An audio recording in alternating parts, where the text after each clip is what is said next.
Pelo sinal da Santa Cruz, livrai-nos Deus, nosso Senhor, dos nossos inimigos. Em nome do Pai, do Filho e do Espírito Santo. Amém. Meu Senhor e meu Deus, eu creio firmemente que estais aqui, que me vês, que me ouves. Adoro-te com profunda reverência. Peço perdão dos meus pecados e graça para fazer com fruto este tempo de oração. Minha Mãe Imaculada, São José, meu Pai e Senhor, meu anjo da guarda, intercedei por mim. Não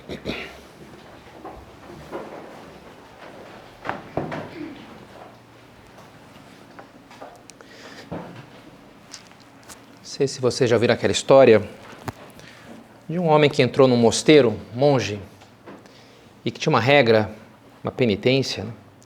Que eles só podiam falar uma vez por ano. Tem umas ordens que são um pouco assim, não falam nada, ou só falam quando estão fora do mosteiro. Então, nesse lugar era assim. E depois de um ano, então, finalmente chegou o dia, eles encontraram ali e ele falou, cama dura. E aí deu mais um ano, outro momento de poder falar, ele falou, comida ruim. E aí depois mais um ano, acho que eu vou embora. E o outro falou, também você não para de reclamar? Enfim, a piada. Mas de fato, pode ser incômodo, né? Uma pessoa que não para de reclamar, acho que não se aplicava tão propriamente ao caso desse pobre monge aí. Mas pode ser desagradável, né? Pessoa que reclama muito. Escutava de um grupo de meninas que se reunia todo almoço para isso, para reclamar. E tinha uma que era, todas reclamavam, mas tinha uma que era a grande líder da reclamação. E a reclamadora amor. E um dia ela não foi. E aí o que aconteceu? As outras ficaram reclamando dela. Porque também ela não para de reclamar, não deixa a gente falar. Pode até ser assim, ter um certo prazer ou um certo gosto em reclamar. Mas em geral a gente não gosta, né, de gente que reclama demais, né? Cai mal, né? Uma coisa assim. Escutava essa história numa entrevista com um especialista em reclamação. Escreveu um livro chamado, em português, Pare de Reclamar e Concentre-se nas Coisas Boas. Ele dizia que a gente reclama de 15 a 30 vezes por dia. E a maioria das vezes a gente nem repara que está reclamando, né? Mas acaba tendo uma série de consequências negativas para a vida, as coisas ficam mais... A gente fica mais pessimista, a gente gera um ambiente mais pesado, os problemas crescem. E por isso ele fez uma campanha dos 21 dias sem reclamar. Tudo muda se você consegue passar 21 dias sem reclamar. E aí para isso tem um bracelete roxo que você põe aqui no braço. Já distribuiu mais de 15 milhões de braceletes pelo mundo, pessoas fazendo a campanha. E a ideia é, se você se pega reclamando, você troca de braço e zera a contagem, né? Dia zero, né? Porque reclamei. Então, resetamos o contador. Vamos ver se a gente consegue chegar nos 21 dias. Agora, reclamar é sempre algo ruim? O que a Bíblia fala sobre isso? Sobre reclamação? Eu acho que não é difícil pegar passagens da Bíblia e que mostram a reclamação como uma coisa bastante ruim, bastante desagradável. Você pensa, por exemplo, nos israelitas, quando Moisés tira ele do Egito e vai levando através do deserto, eles vão reclamando, né? Da falta de água, da comida, que é sempre a mesma coisa. E você fica meio com raiva, né? Pô, eram escravos lá, o faraó estava matando o filho de vocês. Agora, gente difícil, né? Que pessoal chatinho, né? Você vai lendo o livro do Êxodo e é difícil não reclamar das reclamações dos israelitas lá no deserto, né? Agora, e se eu te mostrasse alguma passagem na Bíblia em que Deus como que promove a reclamação? Inclusive no Evangelho. Me parece que é isso que faz Nosso Senhor com os discípulos de Emaús. Vocês lembram a passagem, né? Jesus acabou de morrer, ou morreu faz 2 dias. Eles estão indo embora de volta de Jerusalém para a cidadezinha deles, depois da Páscoa, que é Emaús, fica mais ou menos perto. Nosso Senhor, sem ser reconhecido, se coloca ali, vai andando, se põe no meio deles, meio que se mete na conversa, pergunta o que vocês estão falando, como quem não está entendendo o assunto. Eles até estranham, eles dizem, És tu o único peregrino em Jerusalém que não sabe o que lá aconteceu esses dias? Que foi? Fala Jesus como quem quer que eles falem, lógico que ele sabia, não podia mentir. Não sei, não, mentiu, pecado, não pode, né? Ele é o verbo divino, não, a palavra da verdade. Mas ao mesmo tempo, você vê que ele quer que eles falem. E por isso ele se esquiva ali com uma pergunta, o que foi? Fala aí, o que aconteceu? Dá-lhe a visão de vocês, né?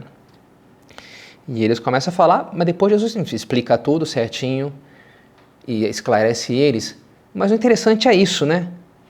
É que parece ser parte desse processo de cura que ele vai realizar nos corações deles, naquelas almas, é começar com uma certa limpeza, que eles ponham para fora, expurguem um pouco aquelas coisas negativas, aquelas coisas pesadas que eles traziam dentro. Parece que aquilo tem o seu papel. Isso acontece no Evangelho, mas se a gente for para o Antigo Testamento, tem um livro inteiro, um livro das Lamentações, chama-se assim, que basicamente são 5 hinos de se lamentando pela desolação de Jerusalém. Se você pega os salmos, tem vários salmos que são expressões de angústia, de tristeza, de frustração. Faz 2 semanas, acho, eu citava esse salmo, nos rios, na beira dos rios da Babilônia, nós nos sentamos e choramos com saudades de Sião, expressando ali a saudade, a nostalgia, a pena. Ou Salmo número 6, estou esgotado de tanto gemer, toda noite inundo de lágrimas o meu leito. Expressões bastante fortes. Ou o Salmo 13, até quando, Senhor, esquecer-me-ás para sempre? Até quando terei inquietações na alma e tristeza no coração dia após dia? Tem inclusive um desses salmos que eu procuro recitar todos os dias antes da missa, nem sempre tenho lembrado, às vezes esqueço. Mas antes, toda a missa começava com o Salmo 42, 43. Pois tu, ó Deus, é a minha fortaleza, por que me rejeitas? Por que ando triste e oprimido pelo meu inimigo? Envia a tua luz e tua fidelidade, que elas me guiem, que me conduzam ao teu monte santo, à tua morada, e subirei ao altar de Deus, ao Deus que alegra a minha juventude. A missa começava com esse salmo, recitado em latim, que é uma expressão desse drama da alma do sacerdote, que vai subir ao altar de Deus, mas ao mesmo tempo encontra essa briga dentro de si, do homem velho com o homem novo e o meu pecado, e me sinto indigno de celebrar o santo sacrifício, e por isso é um drama para mim, né? Então, é uma expressão de uma certa angústia da luta espiritual, da luta ascética. E o próprio Cristo cita um desses salmos, já na cruz, naquele momento dramático, Salmo 22, 21, meu Deus, por que me abandonaste? Por que está longe do meu grito de socorro? E tudo isso é muito significativo. O livro dos Salmos era como que o devocionário, o livro de orações dos judeus. Portanto, eles são uma maneira muito prática. Eles querem nos ensinar como é que reza. Como é que eu posso rezar? Olha, pega aqui, tem salmo para tudo, né?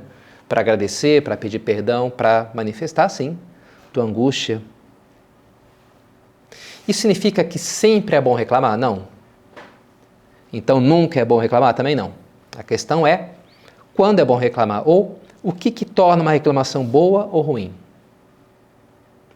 A gente reclama de várias formas, por muitos motivos diferentes. Até pedi uma consultoria para minha irmã Beatriz, para essa coisa classificação dos tipos de personalidades e a tendência de cada um de reclamar por diferentes motivos. Por exemplo, os NT, os racionais, como é o meu caso, explicava, né, tendem a reclamar para tentar resolver um problema, para, olha, tem um problema, tem uma situação aqui, manifestar aqui, que a gente pode fazer sobre isso, né, dentro da racionalidade que é típica desse temperamento. Já os NF, os idealistas, não. E muitas vezes, para eles, os sentimentos é muito importante. Então, a reclamação é uma maneira de se aliviar, não quer que você resolva o problema. Um típico racional vai resolver, faz isso. Não quero que você me resolva. Eu só quero manifestar que eu estou louca da vida, sei lá, né? Porque para mim é importante eu manifestar aquilo de alguma maneira, né? Isso é um NF. Um SJ, que são os guardiões, tem muito presente a coisa do dever, das regras. Então, um SJ, às vezes, reclamando, pode ser uma maneira dele manifestar que ele se preocupa com a outra pessoa, que deveria fazer assim. Então, até a autoestima dele aumenta porque ele manifesta que está preocupado com os outros. E é uma coisa típica dos SJ. Os SP, os artesões, reclamam porque reclamam, sei lá, porque é mais uma manifestação da sua interação com o mundo, ou porque a espontaneidade deles né, se abre assim sem muita reflexão, é só uma maneira de interagir, eles querem interagir. Enfim, cada um tem as suas tendências diferentes, né? E é bom entender, tentar ler essa linguagem própria de cada um para entender o que está ali de trás, né? Agora, é verdade que tem algumas reclamações que pode nos custar entender como positivas. Em concreto, eu pensei em 3 características que podem tornar bem difícil você escutar com simpatia ou com compreensão a reclamação de alguém. Uma limitação na cabeça, uma no coração e outra nas mãos. A limitação na cabeça é quando você vê que a pessoa está completamente fechada nas ideias, fechada a diferentes leituras daqueles fatos. Você vê que ela está completamente entrincheirada numa narrativa que ela montou, tipicamente de autocompaixão, de perseguição, de vítima, que de fato é sempre assim, porque é o meu chefe, porque é a pessoa, porque é o mundo, que sempre tudo dá errado. Você vê que ela está meio entrincheirada naquilo e não dá muita brecha para uma leitura diferente. Não, de fato é assim e acabou, não tem outra maneira de interpretar os fatos. E você fica meio, não sei, né? Difícil às vezes, pode ser difícil ouvir uma pessoa assim, quando você percebe que é uma leitura parcial, ou exagerada ou tendenciosa, né? Outro problema pode ser o dos afetos, né? O coração. Quando se toca de trás da reclamação, um coração mesquinho, mimado, egoísta. Estou num drama, estou muito triste porque acabou o pote de Nutella da minha casa e agora, né? Poxa, que impressionante, como é que vai ser, né? Como é que pode ser a vida, né? Sem poder comer Nutella no café da manhã. E pode ser difícil você simpatizar com uma pessoa e falar, cara, sei lá, tanta gente com problemas reais, né? Com coisas sérias na vida e você me vem com essa. Tá difícil me compadecer de você porque, não sei, né? E depois, quando é o problema está nas mãos, na atitude, na disposição para ação. Quando você vê que bastaria um mínimo de disposição para enfrentar o problema, né, para sair da cadeira e para enfrentar as coisas, mas a pessoa porque está meio preguiçosa, meio acomodada e fica então reclamando. E também é difícil ter simpatia de uma pessoa assim. Não são um pouco esses 3 vícios que a gente poderia dizer: o orgulho que fecha uma leitura dos fatos, o egoísmo de um coração pequeno ou o comodismo, preguiça, covardia. E a partir desses 3 problemas, a gente pode então apontar para 3 qualidades ou 3 boas características que podem tornar uma reclamação uma coisa positiva na nossa vida, algo que seja útil para nós. Começando pela cabeça, começando pelas ideias. A gente falava que uma reclamação é ruim se representa só um reforço da nossa narrativa de autocompaixão, de complexo de vítima, etc. Mas mesmo que você se sinta um pouco preso a uma leitura um pouco assim, um pouco deformada da realidade, e em geral a gente está preso a essas nossas leituras, pode ser bom você expor essa história para alguém, justamente para que te ajudem a reformular a coisa, a tentar interpretar as coisas de uma outra forma. Quando você fala com a pessoa certa, no momento certo, e sobretudo com essa atitude interior, disposição certa, de humildade, disposição para ouvir, a reclamação pode ser um pedido de socorro positivo. Quando você chegar numa pessoa, por exemplo, isso eu faço na minha direção espiritual, quando eu vou, olha, eu entendo que o que eu estou sentindo aqui, eu estou com uma leitura dos fatos que me parece que tem algo de deformada, de exagero. Eu vejo que isso me faz mal, me afasta dos outros, talvez me afaste de Deus, me está deixando um pouco amargurado e azedo. Mas ao mesmo tempo eu me sinto meio preso nessa interpretação, que é a seguinte, aí você conta, olha, então fez isso, fez aquilo, então eu já, é por isso, é por aquilo, então já faz os teus links, né, e monta a tua historinha. E assim você, no fundo, está dizendo para a pessoa, olha, me ajuda a ver o furo aqui, porque eu sozinho não estou conseguindo. Onde é que eu estou? E às vezes uma pessoa de fora, com alguma facilidade, vai dizer, olha, você jogou a intenção dessa pessoa de uma maneira um pouco injusta, né? Ela fez isso só para me provocar, provavelmente eu nem estava pensando em você, sei lá, estava preocupado com outra coisa, né? Não sei, sabe? Mas ajuda a gente a fazer leituras diferentes dos fatos. E quem sabe quebrar um pouco aquele esquema assim que o mundo me persegue e não tem jeito mesmo e eu sou mais desgraçada e sei lá, né? A gente montou toda uma história ali um pouco. E às vezes é importante alguém que nos ajude a desmontar aquilo. Então falar ajuda, né?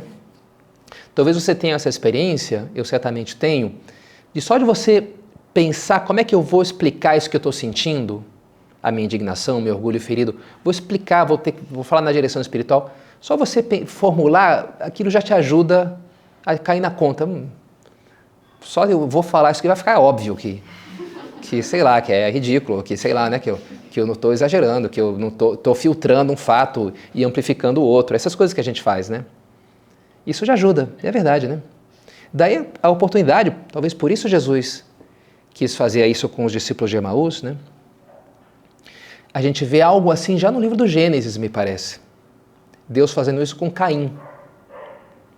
Ele ofereceu o seu sacrifício do lado do seu irmão Abel.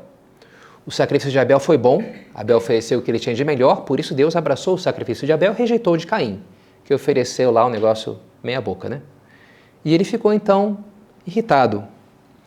Ficou irritado e com o rosto abatido. Então o Senhor perguntou a Caim: por que andas irritado e com o rosto abatido? Não é verdade que se fizeres o bem, andarás com a cabeça erguida? Se você tivesse feito as coisas certas, não daria certo, que nem deu para o teu irmão? Não é verdade que o problema está em ti? E se fizeres o mal, não estará o pecado espreitando-te à porta? Se você age mal, aí vem a tentação de um outro mal, de um mal maior, né? A ele vai o teu desejo, mas tu deves dominá-lo. A raiva foi se acumulando em Caim.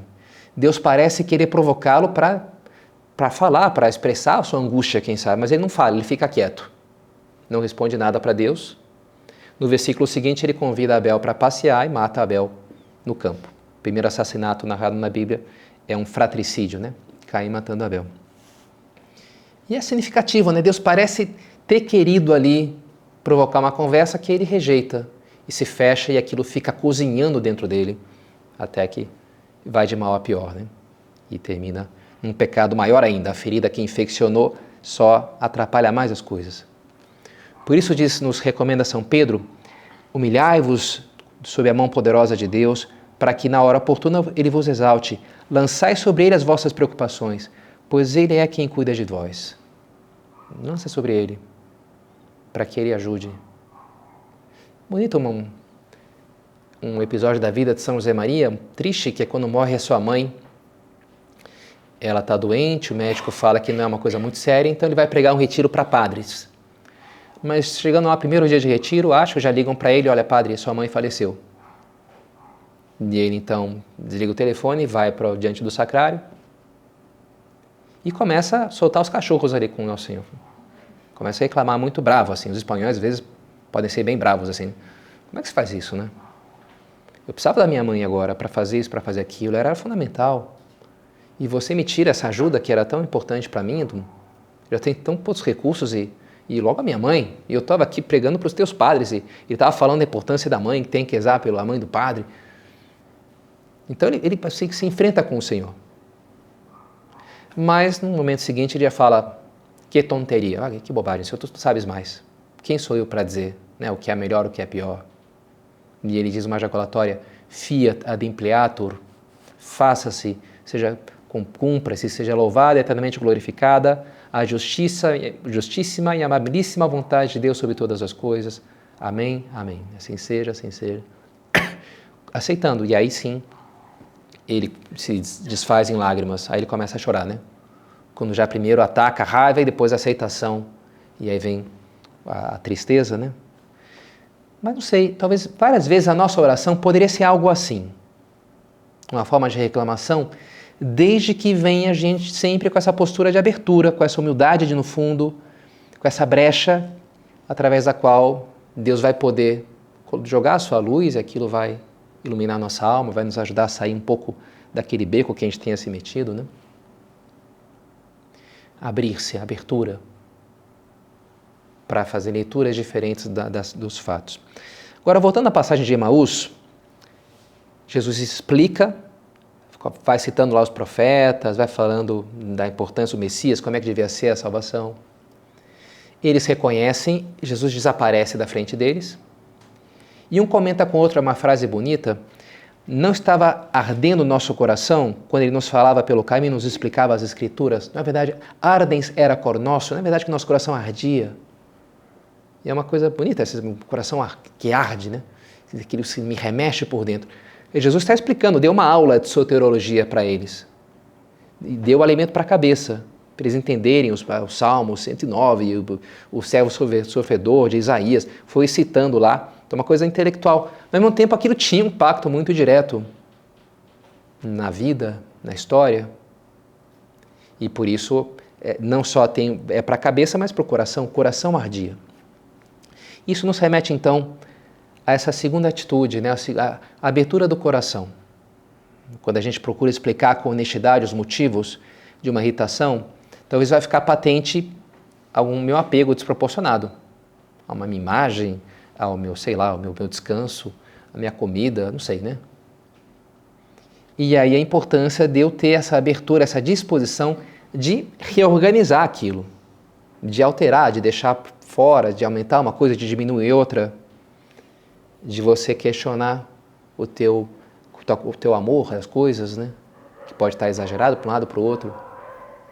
Uma vez fui jantar com o padre, pedi uma pizza lá, então cheguei lá, e aí no telefone, ele começou a falar no telefone, e aquilo foi meio demorando, e eu comecei a ficar meio incomodado, e comecei a pensar, poxa, acho que já teria desligado o telefone, né? Sei lá, uma visita, uma pessoa esperando aqui, né?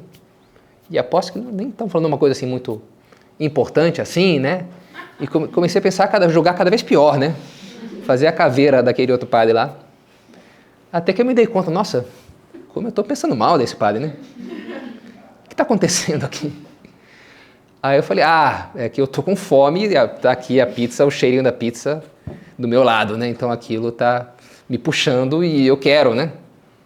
Então aquilo no fundo desmascarou o motivo que estava ali de trás e aquilo já me ajudou cara, bobagem, né? Se for preciso ficar sem jantar, eu fico feliz da vida e pronto, eu vou ficar agora. E na hora o outro padre já desligou e beleza, foi só que estava. Parece que era só isso que precisava para a coisa ir para frente, né? Mas ajuda, sabe? Quando você se dá conta, você fala, cara, isso aqui, que coisa boba, né? A minha Nutella, a minha bonequinha, sei lá, né? Que isso aqui. E para isso ajuda, assim, sabe? O bom humor pode ser muito útil para isso. Um certo ridicularizar as coisas, né? Um certo fazer troça com as coisas. É uma coisa boa. Assim, tirar um pouco da tragédia, né? Uma tragédia. É uma comédia. Melhor uma comédia do que uma tragédia, né? A tragédia do amor próprio para a comédia da vida real, né? Que a vida real é, sei lá, é meio ridículo, né? Meio assim. Todo ser humano é um pouco assim, né? Eu escutei esses dias lá, fazendo mestrado em engenharia lá em São Paulo e fim de semestre, né? Algumas de vocês estão lá no fim de semestre e as coisas já pesadas, né? Aquele ambiente no laboratório lá, saindo fumacinha da cabeça das pessoas, todo mundo ali. E aí um rapaz falou, olha pessoal, se alguém tiver com o meu bonequinho voodoo, por favor, faz ele estudar para mim. Falou assim, né? Uma coisa, de onde o cara tirou isso, né? Meu bonequinho voodoo, faz tudo aí, né? Porque eu mesmo sozinho não estou conseguindo, né? E aí o pessoal deu risada e deu aquela quebrada, né? Foi bom, né? Um pouco desdramatiza a coisa, né? Tá, cara, estamos aqui, todo mundo tentando fazer o nosso melhor e não está fácil, né? Acho que o brasileiro é muito, muito útil, muito bom nisso, né? Estava já 4 anos lá na Europa, quando meus pais me visitaram, saudades do Brasil, né? Aí pedi para eles trazerem CDs naquela época, né? CDs de música brasileira. E acho que o mais assim eu gostei mais foi uma coletânea do Chico Buarque, que eu escutei bastante, várias músicas divertidas, né? Uma delas é aquela que diz, meu caro amigo, me perdoe por favor, se eu não lhe faço uma visita, mas como agora apareceu um portador, mando notícias nessa fita. Aqui na terra estão jogando futebol, tem muito samba, muito choro e rock and roll. Uns dias chove, outros dias bate sol, mas o que eu queria lhe dizer é que a coisa aqui tá preta. Muita mutreta para levar a situação, que a gente vai levando de teimoso, de pirraça, que a gente vai tomando, que também sem a cachaça, ninguém segura esse rojão. É uma coisa assim meio, tá preta, né? Vai falando um pouco piada da coisa e da cachaça, da mutreta, das coisas assim. E é muito isso, né? Muito Brasil, pelo menos muito Rio de Janeiro, me parece, nessa coisa assim de fazer piada das coisas, né? e ajuda a tirar o peso. Acho que é uma coisa cristã, me parece. Acho que tem um fundo cristão aqui, desse otimismo. Fala bem, olha, tragédia, quando tudo termina mal, vai terminar bem as coisas, sabe? Deus é bom, Deus é brasileiro, sei lá, vai dar um jeito aqui, as coisas vão dar certo, né? O otimismo é uma coisa muito cristã. E por isso, saber um pouco tirar o peso dos nossos dramas é uma coisa positiva, né? Para você bem, não é para tanto, né? Não é para tanto. Agora, também é verdade que não dá para resolver tudo com uma piada. Os bêbados podem ser bons para tornar o convívio engraçado, mas não servem para, sei lá, para o trabalho, para tocar para frente uma família, né? E aqui a gente chega então na terceira característica que pode tornar uma reclamação algo bom, algo proveitoso, que é a disposição para o agir. Não só mudar nossas ideias, nossos afetos, mas também nossas atitudes, nossas ações, as mãos. Os discípulos de Emaús escutam as explicações de Cristo, o coração deles arde e logo depois de reconhecerem Nosso Senhor, eles saem de volta correndo para Jerusalém. Eles agem, né? Eles não ficam lá parados, contemplando, meditando, não, vão lá, que fala o pessoal lá, que a gente viu Jesus, né, que está vivo. Então eles atuam, eles tomam uma atitude. E uma reclamação é importante para isso também, para você trazer à tona um problema. Olha, tem uma situação aqui que não está bem. O que a gente pode fazer a esse respeito? Como é importante isso, por exemplo, num casamento, né? Entre os esposos que saibam levantar, olha, não gostei desse assunto, não estou satisfeito com essa situação, que saibam conversar, que haja essa comunicação é muito importante para não ir acumulando as mágoas e as distâncias, né? É preciso resolver as coisas, olha, o que a gente vai fazer sobre esse assunto aqui, o que a gente pode fazer? Uma reclamação é útil para isso, né? Claro, não é boa, aí tem que distinguir a crítica construtiva do rótulo definitivo. Uma esposa que fala para o marido, não tem jeito, você é muito egoísta mesmo. Talvez isso não ajude muito, né? Porque, bem, fechou, lacrou, você é assim, acabou, não tem jeito, né? Um pouco. Agora é diferente, alguém que diz, olha, querido, amorzinho, você que cuida tanto para que o carro esteja limpo, não poderia também cuidar, sei lá, da toalha do banheiro que fique no guarda-roupa, sei lá, né? Não poderia também... Eu estou dizendo para a pessoa, olha, você tem capacidade para fazer isso. Eu vejo que você tem, você é capaz. Então por que você não faz? É um pouco assim. Mas eu aposto na pessoa, sabe? É uma reclamação que aposta, que aquilo pode melhorar. Aposta no outro.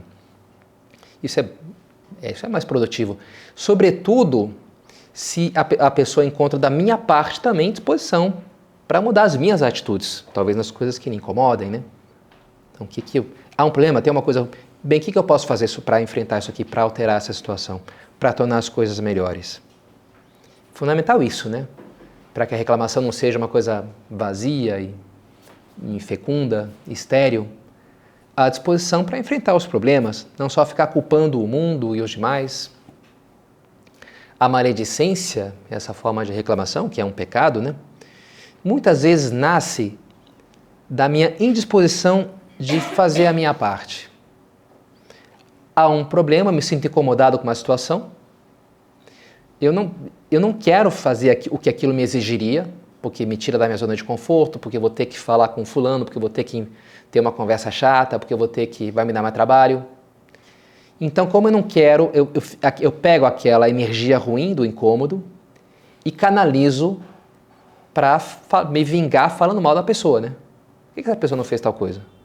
E pode ser, sei lá, o governo. Por que o governo não muda a regra desse assunto aqui e eu tenho que estudar para passar nesse concurso, né? Sei lá, né? É um pouco absurdo. Mas a gente pode achar, sempre a gente vai achar algum culpado de uma situação que me exigiria uma atitude que eu não quero ter. É muito mais fácil eu culpar outra pessoa e direcionar para aí a minha ira, a minha insatisfação. Só que, enfim, é algo estéril e não resolve nada, né?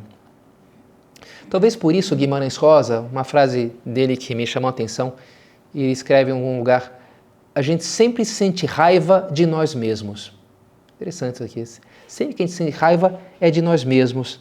Talvez por isso, né? Porque se eu pego essa energia da raiva que eu sinto e dirijo ela para pegar força para fazer o que eu tenho que fazer, se dissipa aquela raiva, né?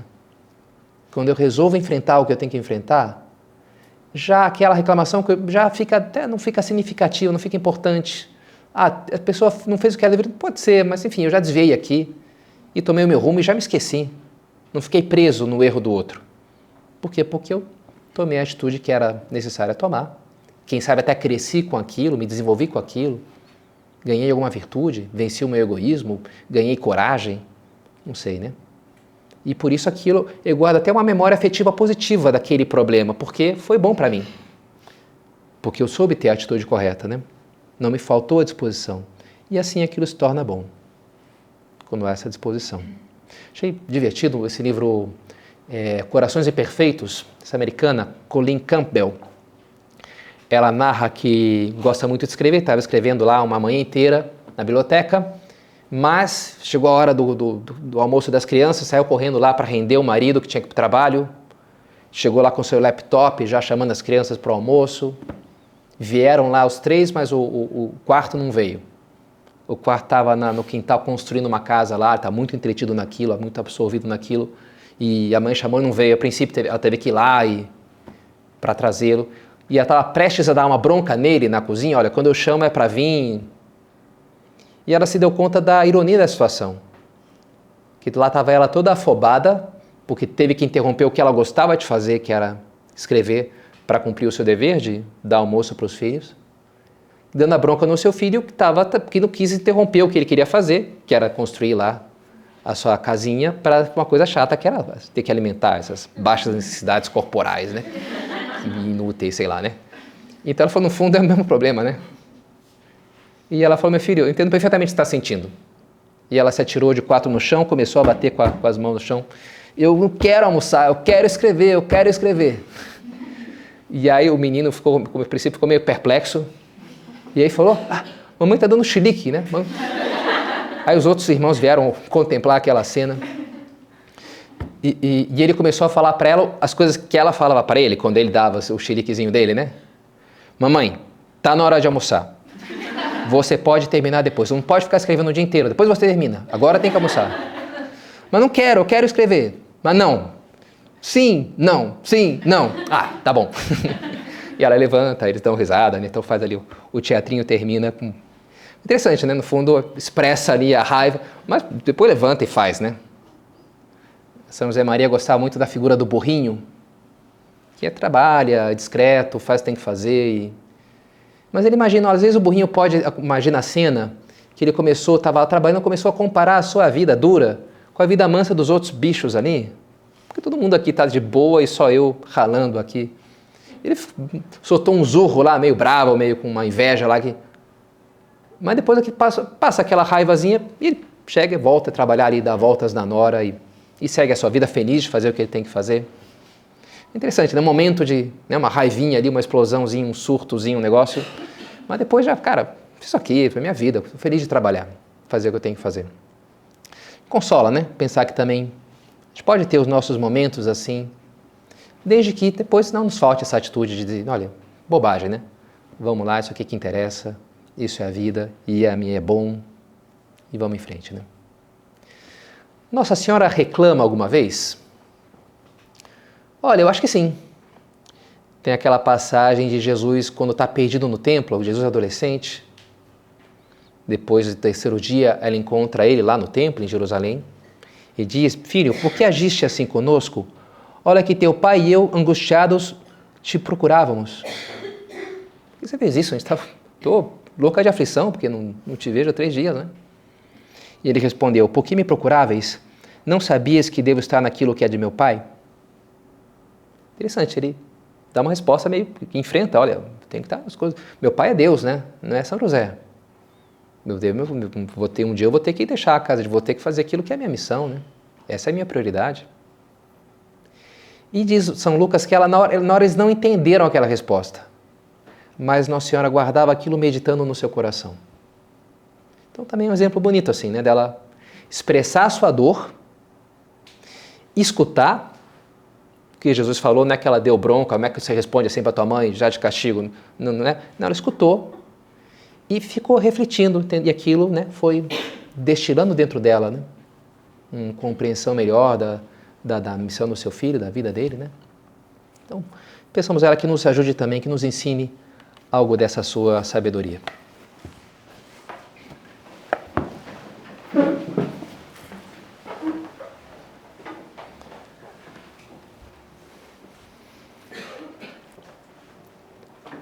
Dou-te graças, meu Deus, pelos bons propósitos, afetos e inspirações que me comunicaste nessa meditação. Peço-te ajuda para os pôr em prática. Minha Mãe Imaculada, São José, meu Pai e Senhor, meu anjo da guarda, intercedei por mim.